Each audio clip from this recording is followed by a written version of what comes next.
Mr. Speaker, I rise today appalled and disgusted and brokenhearted. Like so many others, I am still struggling to process the sheer inhumanity on display in the murder of Tyre Nichols.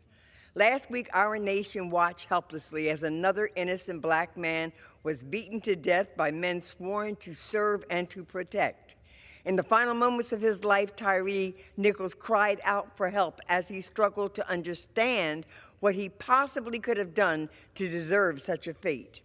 As a mother, seeing Tyre cry out for his mom deeply pains me. As a black woman, I am furious at the injustice that black Americans face every day. And as a human being, the vicious murder I have seen leaves me shaken to my core. Tyre Nichols was a human being with a life as beautiful as any other. He was a photographer. He loved skateboarding. He was a son to a loving mother and a father to a 4-year-old son. Tyre will never get to see his son grow up, and his son will never get another hug from his father. I mourn Tyre, and I pray for his loved ones. I mourn Keenan Anderson, who invoked George Floyd's name when he too was killed by police this month. I mourn Elijah McCain, Philando Castile, Tamir Rice, and every other black life stolen from us by police. I have grown weary of my mourning, though, Mr. Speaker, because history has repeated itself once again. The murder of Tyre Nichols comes 3 years after the murder of Breonna Taylor. It comes 9 years after the murder of Michael Brown. It comes 14 years after the murder of Oscar Grant. It comes 153 years after the murder of Henry Truman in 1870.